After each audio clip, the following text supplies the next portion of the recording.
бар. Ошол кен байлыктардын баарын бизден эстүү, бизден акылдуу муун келиши мүмкүн. Кийин келет Кудай кааласа. Мына ошолор келгенге чейин мунсуз жашап келгенбизби?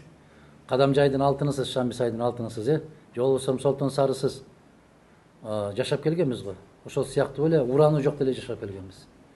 Мына Майлуу Суу шаарында Союздун мезгилинде ошол уранды алып, ошол Союз күчтүү мезгилдеги калдыктарын аябагандай каттуу бекиткенин карабастан бир жылдар болду, аябай кооптуу болуп ачылып кетип, анысы жанагы сайга түшүп кетип, ошол сыяктуу бул маселе оор. Мен Ысык көлдөгү чыгып аткан элдин талабына 100% кошулам. Туура маселе көтөрүшүп атат. Биринчиден, баягы комиссия түзүлдү деп айтып атканы менен бүгүн 24 KG ушундай сурамжылоо жүргүзгөн экен го. 46% сурамжылоонун натыйжасында 46% аябай каршы. Чечкиндүү түрдө каршылык билдирип атат. 25% ошону лицензия бергендерди отургузуп коюу талабын коюп атат. Демек, экөөнү кошкондо дээрлик 70% киши бүгүнкү күндө караманча каршы. Анан комиссия түзүп бердик дейт. Булар кызык болуп атат да бүгүнкү күндө. Комиссияны сен биринчи ошол жерден иликтеп жүргүзүү бүткөндөн кийин, же болбосо лицензия берердин алдында жибербейсиңби?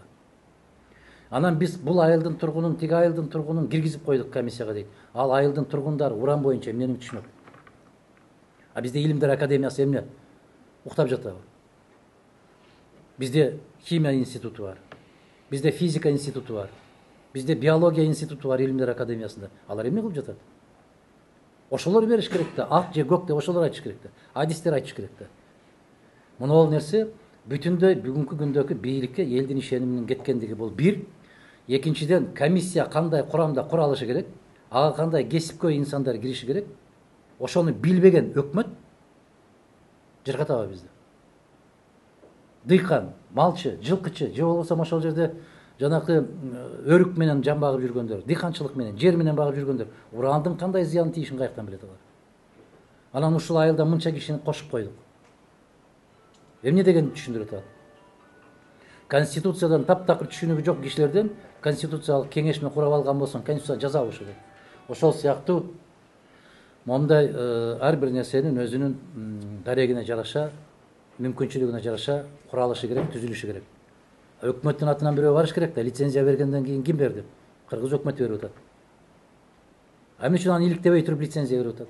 Ошондуктан бүгүнкү күндө балыкчыда же болбосо ошол бүтүндөй Ысык көл областында уран казып алууга каршы чыгып аткандарды мен 100% колдойм, түшүнөм. Эгерде мага келип ишендирип берсе, Илимдер Академиясы кепилдик алып, ушул кыргыз керемети болгон, көзүбүздүн жашындай болгон Ысык көлгө зыяны тийбейт. Биздин Ысык көл өрөөнүндө дыйканчылык менен жашап аткан, негизде өрүк менен жан багышат. Мына ошол жерде тургундар да айтып атат. Аларга зыяны тийбейт, кепилдикти моюндарына алса, бул башка маселе. Анан райондун акимине тоңдугун кошуп койдук. Анан берки балыкчынын мэрин кошуп койдук. Алар эмнени билет? Алды саттыдан башка эмнени билет? Мен каршымын. Бул биздин мен макул эмесмин деген кыймылдын эң күчтүү талаптарынын бири.